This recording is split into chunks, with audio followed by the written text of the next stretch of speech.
அபியான் திட்டத்தின் கீழ் தமிழ்நாடு உள்ளிட்ட எதிர்க்கட்சிகள் ஆளும் மாநிலங்களுக்கு ஒன்றிய அரசு நிதி வழங்காத நிலையில் இத்திட்டத்தில் தமிழ்நாடு உள்ளிட்ட எதிர்க்கட்சிகள் ஆளும் மாநிலங்கள் சிறப்பாக செயல்படுவது புள்ளி விவரங்கள் மூலமாக தெரிய வந்திருக்கிறது. SSA எனப்படும் சமக்ர சிக்ஷா அபியான் திட்டம் கல்வித்துறையில் பாலின பாகுபாடு, சமூகங்களுக்கு இடையிலான இடைவெளியை குறைப்பது போன்ற நோக்கங்களை நிறைவேற்றுவதற்காக உருவாக்கப்பட்டது.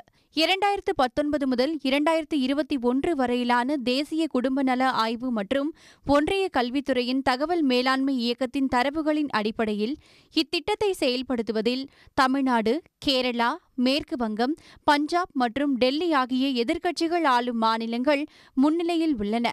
குறிப்பாக 6 முதல் 10 வயது வரை உள்ள குழந்தைகளை தொடக்கப் பள்ளியில் சேர்ப்பதில் தமிழ்நாடு முதலிடத்தில் உள்ளது.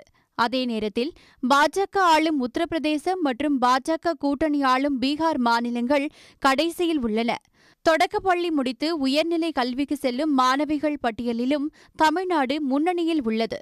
தமிழ்நாட்டில் 70% அதிகமான மாணவர்கள் மேல்நிலை கல்விக்கு செல்லும் நிலையில் பாஜக ஆளும் குஜராத்தில் 50% குறைவான மாணவர்களே மேல்நிலை கல்விக்கு செல்கின்றனர்.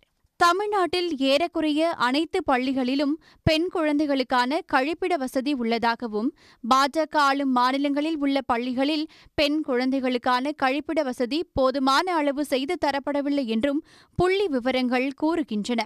இப்போ அப்படின்னா நம்ம 5 பல்கலைக்கழகங்களில் வைஸ் சான்சலர் இல்லை, அப்போ உயர்கல்வி பாதிக்கப்படுகிறது. பள்ளி கல்விக்கு வரக்கூடிய ஃபண்டை நிப்பாட்டி வைக்கிறோம். அப்படின்னா இந்த கல்வியை எப்படியெல்லாம் சீர்குலைக்கலாம்? ஏன்னா நார்த் இந்தியாவில் படிக்காமல் தான் எல்லோரும் இந்த மற்ற வேலைக்கு வராங்க. அப்போ நம்ம மாணவர்களையும் அந்த மாதிரி கல்வியில் சீர்குலைத்தால் அது நல்லாயிருக்கும் அப்படிங்கிற மாதிரி தான் அவங்க திட்டமாக அப்படிங்கிறது தெரியல. ஏன்னா அவங்களோட ஆக்ஷன்ஸ் அண்ட் பிளான் எல்லாம் பார்த்தா ஒன்றொன்றும் திருப்பி கண்டினியூஸாக இந்த கல்வியை நோக்கி வரும்பொழுது இது தமிழகத்தின் வளர்ச்சியை பாதிக்கக்கூடாது. நாடாளுமன்றம் சமகர சிக்ஷாக்கு இவ்வளோ செலவு செய்யுங்கன்னு ஒப்புதல் கொடுத்த பிறகு அந்த பணத்தை நீங்கள் செலவு செய்யாமல் அதற்கு நீங்கள் இதை செய்தாலும் நாங்கள் அதை செய்வோம்னு சொல்லுவது என்பது எப்படி நியாயமாக இருக்க முடியும்? நீங்கள் அந்த மாதிரி ஒப்புதல் வாங்கினீங்களா நாடாளுமன்றத்தில்? எனவே இது நாடாளுமன்ற ஜனநாயகத்திற்கு எதிராக, அரசமைப்பு சட்டத்திற்கு எதிராக, கூட்டாட்சி தத்துவத்திற்கு எதிராக, எல்லாவற்றுக்கும் மேலே குழந்தைகளை பாதிக்குமே என்ற அக்கறையே இல்லாமல் நான் சொல்லுவதை செய்யவில்லை என்றால் உன் மாநிலத்தில் குழந்தைகள் படிக்காமல் போனால் கூட நான் கவலைப்பட மாட்டேன் என்று ஒரு ஒன்றிய அரசு சொல்றது எப்படி?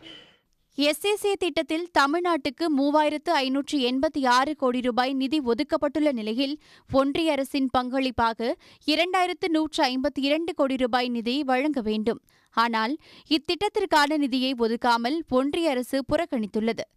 SSA திட்டத்தின் 20 நோக்கங்களில் 19 நோக்கங்களை நிறைவேற்றியுள்ள தமிழ்நாட்டிற்கு நிதி ஒதுக்கப்படவில்லை. ஆனால் 8 நோக்கங்களை மட்டுமே நிறைவேற்றியுள்ள குஜராத்துக்கும், 3 நோக்கங்களை மட்டுமே நிறைவேற்றியுள்ள உத்தரப்பிரதேச மற்றும் மத்திய பிரதேசத்துக்கும், 2 நோக்கங்களை மட்டுமே நிறைவேற்றியுள்ள பீகாருக்கும் SSA திட்ட நிதியை ஒன்றிய பாஜக கூட்டணி அரசு வாரி வழங்கியுள்ளது விமர்சனத்துக்கு உள்ளாகியுள்ளது. உடனுக்குடன் செய்திகளை தெரிந்து கொள்ள சன் நியூஸ் பெல் ஐகானை கிளிக் பண்ணுங்க.